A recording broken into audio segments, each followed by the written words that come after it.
This poem is by Mary Oliver from her wonderful book, A Thousand Mornings. It's called I Go Down to the Shore. I go down to the shore in the morning, and depending on the hour, the waves are rolling in or moving out, and I say, "Oh, I am miserable. What should I do?" And the sea says, in its lovely voice, "Excuse me, I have work to do."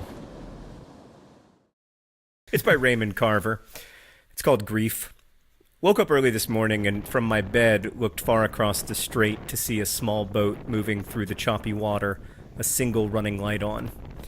Remembered my friend who used to shout his dead wife's name from hilltops around Perugia, who set a plate for her at his simple table long after she was gone and opened the windows so she could have fresh air. Such display I found embarrassing. So did his other friends. I couldn't see it. Not until this morning. This is Home is So Sad by Philip Larkin. Home is so sad. It stays as it was left, shaped to the comfort of the last to go, as if to win them back.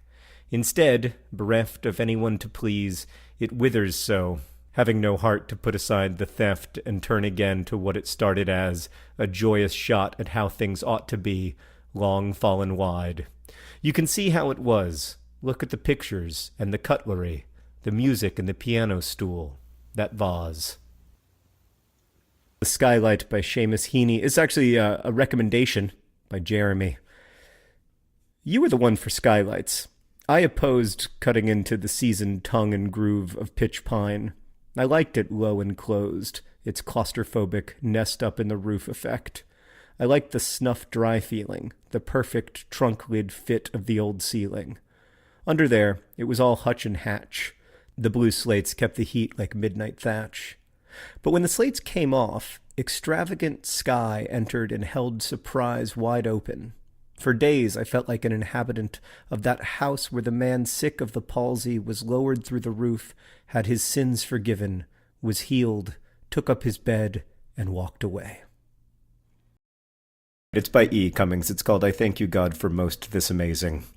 I thank you, God, for most this amazing day, for the leaping greenly spirits of trees and a blue true dream of sky, and for everything which is natural, which is infinite, which is yes. I, who have died, am alive again today, and this is the sun's birthday. This is the birthday of life and of love and wings, and of the gay, great, happening, illimitably earth. How should tasting, touching, hearing, seeing, breathing, any lifted from the no of all thing human, merely being doubt unimaginable you? Now the ears of my ears awake, and now the eyes of my eyes are opened. The Virtue by George Herbert. We'll say Herbert. Sweet day, so cool, so calm, so bright, the bridal of the earth and sky, the dew shall weep thy fall tonight, for thou must die. Sweet rose, whose hue angry and brave bids the rash gazer wipe his eye, thy root is ever in its grave, and thou must die. Sweet spring, full of sweet days and roses, a box where sweets compacted lie, my music shows ye have your closes, and all must die. Only a sweet and virtuous soul, like seasoned timber, never gives, but though the whole world turn to coal, then chiefly lives.